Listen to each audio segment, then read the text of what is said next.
सुबह की शुरुआत होती है मेडिकल स्टोर से। यहाँ पर अपनी दवाइयाँ लेने के बाद फिर मैं चल दी थी कच्चे क्वार्टर की तरफ, और मेरे को बहुत टाइम हो गया था कि मैं शिवानी का वेट कर रही थी। फिर इसके आने के बाद हम और अंदर गए तो देखा कि सारी शॉप ओपन हो चुकी है। फिर एक शॉप पर जाने के बाद वहाँ पर मैं अपने लिए कुछ ड्रेसेस सिलेक्ट कर रही थी, वहाँ पर मेरे को पसंद नहीं आई। फिर हम आ गए थे अपने नाइट सूट वगैरह लेने, और इस वाले भैया के पास बहुत अच्छी अच्छी क्वालिटी थी नाइट सूट में।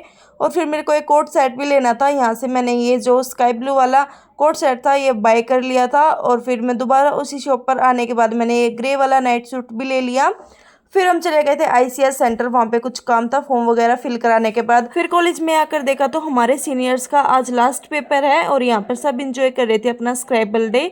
और फिर हमने भी इनकी शर्ट पे कुछ कुछ अच्छी सी टिप्पणियां लिख दी। वैसे यार कहने की बात है लास्ट डे, लेकिन ये हमारे साथ तो लाइफ टाइम तक रहने वाले हैं, क्योंकि अब तक सीनियर्स ने हमारी इतनी ज़्यादा हेल्प की है, और मेरे को पता है कि ये हमारी आगे भी बहुत ज़्यादा हेल्प करने वाले हैं, क्योंकि हमारे सीनियर्स यार इतने ज़्यादा अच्छे हैं। अब तो मैं बस एक ही बात कहना चाहती हूँ कि आपकी लाइफ की नई शुरुआत हो रही है, तो गाइज ऑल द बेस्ट आपकी न्यू लाइफ के लिए। अपने सीनियर्स के साथ मस्ती करते करते भाई हम लोग तो भूल चुके थे कि आज हमारा पेपर भी है, और फिर हम सारे चले गए थे कैंटीन में, क्योंकि हमें थोड़ा बहुत रिवाइज करना था, क्योंकि आज हमारा थ्योरी का पेपर था सॉफ्टवेयर इंजीनियरिंग का। फिर हमारा रिवीजन होने के बाद हमारे पेपर का टाइम भी हो चुका था, और हम सब अपने अस्त्र शस्त्र उठाकर चल दिए थे अपने सेंटर की तरफ। और यहाँ पर भीड़ इकट्ठी इसलिए हो रखी है क्योंकि हमारी रोल नंबर लिस्ट भी लग चुकी है, और आज फिर मेरा रूम नंबर 19 में ही नंबर आया है, और मैं पेपर देके के आ गई हूँ बाहर, क्योंकि गाइज मेरी 36 की 36 शीट भर गई है। और हमारी मैम को देखो गेट पे कैसे खड़ी है।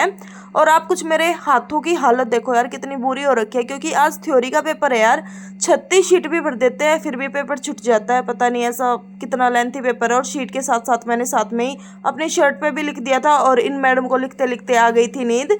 और फिर अभी टाइम हो गया था घर जाने का। घर आई, ऑटो में बैठी, और ऑटो वाले ने मेरे को उतार दिया था अपने गाँव के बाहर। और घर जाकर देखा तो हमारे यहाँ दब रही थी गैस की पाइपलाइन, और देखो इन भैया ने कितना गहरा गड्ढा कर दिया हमारे बिल्कुल घर के बाहर। फिर अंदर जाकर देखा तो भाई मम्मी का तो बस आप सबको पता ही है कि काम है सिलाई का। मम्मी लगी हुई थी सिलाई पे, और गुंजन यहाँ पर अपना फोन में एंजॉय कर रही थी।